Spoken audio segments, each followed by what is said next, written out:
iyo umukobwa atwaye inda yego kenshi biba ku bantu bataba babishaka bagatwara imbanyi abandi bakabyisabira nyine usanga bazitwaye biva nuko iwabo bamerewe numva mu ba poroto ngo ntibashobora kuguhezagira mu gihe ufise imbanyi kuko si umuhungu wese cyangwa se umukobwa wese aba ashaka ivyo bintu cyane cyane ku basore si umuhungu wese aba kurondera ngo kugira ngo kubera aragukunda afise impamvu aba yagushaka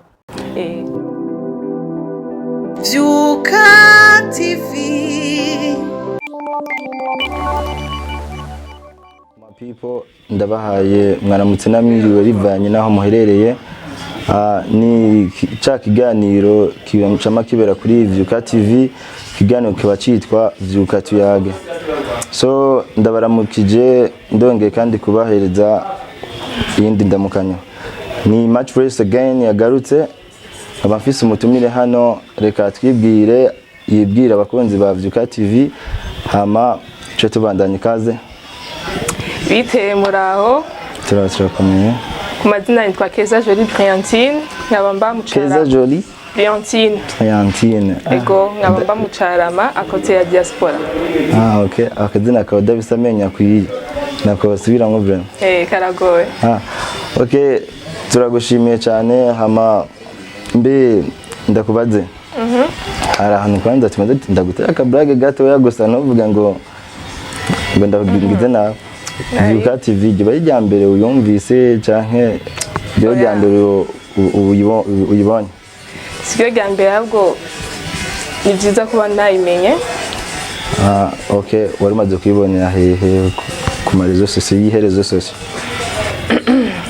nayamaze kwibona kuri rezo sosiyo kuri Facebook page urakurikirana VYUKA magazine bon oya gusa nyene namaze kwibona ntuka candayikurikirana okay merci cyane kandi ndasubiye kuguhereza kaze kuri VYUKA TV mu kiganiro VYUKA TUYAGE.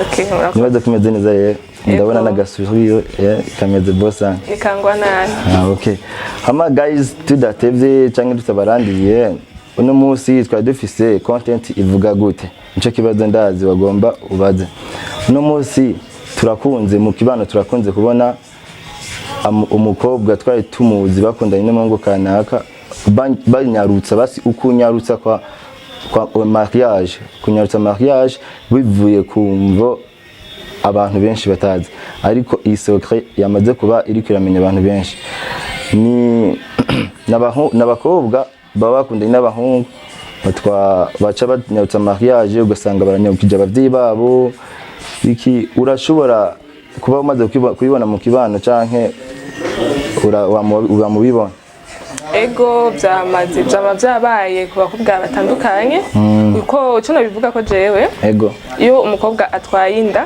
ego kenshi biba ku bantu bataba babishaka bagatwara imbanyi abandi bakabyisabira nyine usanga bazitwaye biva nuko iwabo bamerewe hari umuntu ashobora kwisabira imbanyi gutwara imbanyi abakobwa benshi birabaho kandi nyene biba bitandukanye biva nuko nyene abaye iwabo ngo iwabo mufita nabi ibintu nk'ibyo rero ca tuyifatamo nabi usanga twatwaye imbanyi ibintu nk'ibyo hama iyo umukobwa atwaye imbanyi yego bagaca banyarusa kugira ubukwe yego nuko sinumva iya umuhungu yego abamukunda kandi baba bakundana yego rero mu gihe atwaye imbanyi baca bavyumvikana kuba benshi usanga barazikuyeyo abandi barazisigaje usanga nyene ahubwo abo urumva yuko ari bo bagira neza eske bona ari bo bagira neza canke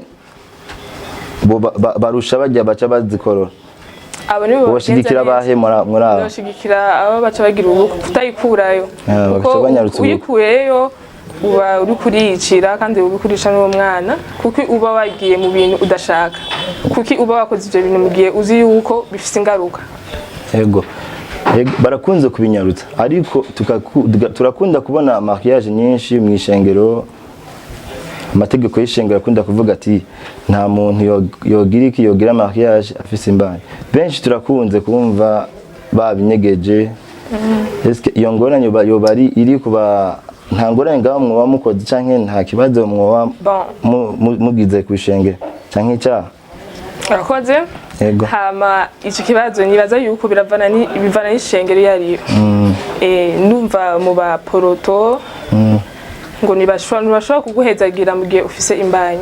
Oya, ntibashobora. Rero niyo mpamvu ndakubwiye bivana n'ishengero ibintu nk'ivyo. Gusaba ico nzi co baca baja bagasinya ku komine ibintu nk'ivyo. Okay. None bien, ndakubaze. Nikihe kintu canke ni advice wotanga ku muntu wese afise umukunzi iyo ngorane canke iyo action yoshobora kumushikirako hama ni gute yoyigenzamo? Bon, uko nabivuga jewe nuko uyo mukobwa cyangwa uyo musore aho hari hose canke aho haherereye ivyo bakoramo byose ndazi abavyeyi bacu baraduha impanuro kandi impanuro zikwiriye. Ibi bintu byose bakora babikorana ubwenge kuko si umuhungu wese cyangwa se umukobwa wese abashaka ivyo bintu cyane ku basore. Si umuhungu wese abakurondera ngo kugira ngo kubera aragukunda afise impamvu aba yagushaka. None murashobora gushika kuri iyo etape umuntu agatwara inda umuhungu n'umukobwa hatari urukundo hagati yabo? Ego vyama vyabaye. Okay. Kandi bivana n'amarongo y'umukobwa. Gusa juste nka wewe canke n'abandi bakobwa nk'ikintu bokumva nyamukuru ngaho nuko boba mu rukundo boja mu rukundo n'umuhungu, umuhungu akaja mu rukundo n'umukobwa bakundanye kijya bitwa vrai amour. Nico ushobora gukundana n'undi muntu. Nta bantu bo kubaka gukora ikintu nk'icyo banyarutse mariage atagukunda kameme. Benshi dukunze kubona baca bagira iki baca bata igihugu canke bagahunga ibintu nk'ivyo bakihakana urumva. So babisaba yuko mugira habamwa vrai amour hagati y'umuhungu n'umukobwa. So thank you, turagushimiye. Karibu kandi kuri VYUKA TV, VYUKA tuyage. Ku mazina subire nibutse abadukurikirana ni Matériels again. Nawe cubibutsa ni nitwa Keza Jolie Brillantine. Okay. Tudosubira. Ciao ciao.